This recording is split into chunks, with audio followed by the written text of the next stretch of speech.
Thank you very much. I want to thank heaven and earth and all what is in it, because they are instrumental bringing me here.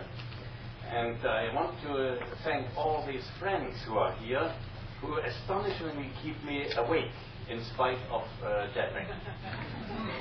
And this awakening of being kept awake is maybe a symbol for or a kind of keyword of what I would like to talk about right now. Being awake or becoming awake in spite of our tiredness. As a deep symbolic expression of the cultural state and the spiritual state of our world. And this made possible through friends, and this is probably something I would like to share with you also. I have 3 points, I can be very brief. First, globalization is an old process. Though all our cultures, which we have today, are the processes and are the results of intercultural exchanges. There is no substantive or substantial the Confucianism or the Buddhism or the Christianity, because all what we have today are the results, historical results of intermingling of various traditions. Modern globalization, of course, starts probably with the invention of science in the West and the expansion of the Western civilization, basically due to the discoveries of science and technology to the whole world. That is, it starts in the 15th, 16th centuries and gets a tremendous momentum in the 19th centuries, as we all know. But globalization by no means is only an economic or financial process, but is a cultural process from the very beginning, even if we take globalization in the narrow sense of starting in the 15th, 16th centuries. So all our cultures have started with some narrow and maybe tribal situations. Then cities were founded along the great rivers, simultaneously in several continents. Then these cities expanded, they grew into imperia. These imperia, like the Roman Empire or the old Han Empire or Ashoka's Empire or whatever, they grew and finally collapsed again. New empires grew.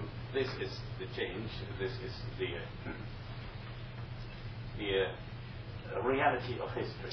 What is new and what is different in today's situation seems to me 3 points.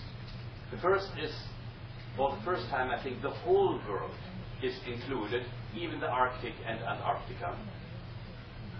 Second, it is the tremendous speed of globalizing processes which we never had before, a speed due to the developments of modern communication technology. Communication in all its aspects, traffic, including the internet and the information technologies and so forth. And the third point is what I would like to highlight as materialism, and several speakers have already talked about it, and if the first speech here was Dharma Master Shindao's reference to this aspect, I would like just to repeat it and conclude. It is the materialism that is the one-sided way in which globalizing cultures develop, which worries us. And this raises my second point. What is materialism? Materialism is not just the pursuit of happiness due to advances in material production, producing material goods. This is what we have in all cultures, and which I think, to some extent at least, none of our religions is against it. But materialism is something different. Materialism is looking at reality with a single-minded or one-pointed attention on the development of quantitative parameters. Everything is quantified in terms of classifiable goals that have a short-term perspective, or that are set, or the goals that are set and defined under a short-time perspective, and that's narrowed again. It is not only the quantification of things, but also the short-time perspective, the quantification of time in very short distances, which makes us suffer. So material production today is even in danger because we look at gains, at profits, only in terms of very short-term profits.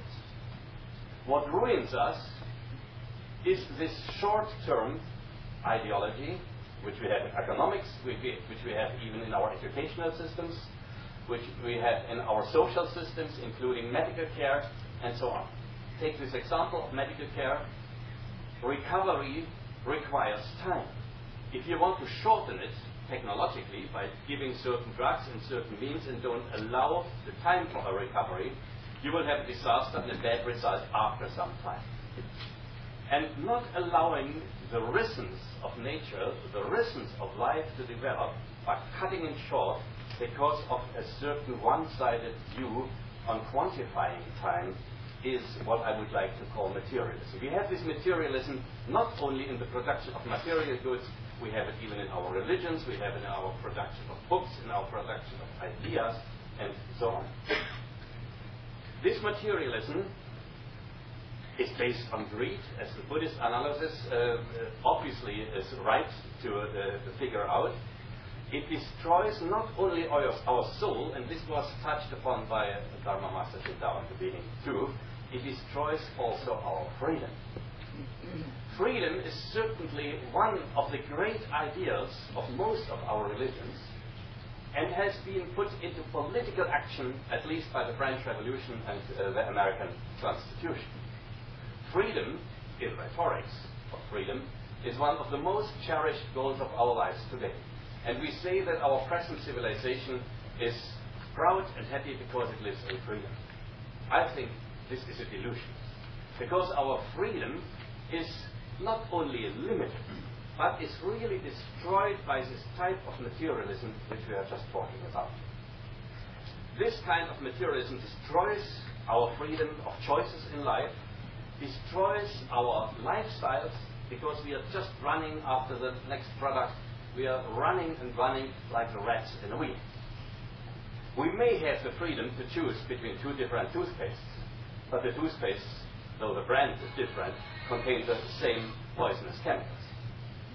And to choose a toothpaste, just to give you this example, which may be wholesome, takes some effort, takes time, takes judgment, which most of us cannot afford because they don't have time for it.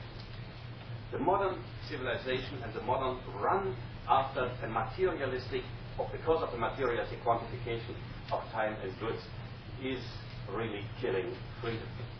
Now what comes in here is, of course, spirituality. Spirituality as a means, as a way of life, I would say, that gives us this freedom back. I have become used to define spirituality in a very precise, or very narrow way, as it were. And we have this kind of spiritual traditions and spiritual ways of life in all different religions. I consider spirituality as the conscious attempt to form one's consciousness. The conscious attempt, or the conscious style, the conscious practice, exercise, to form one's own consciousness.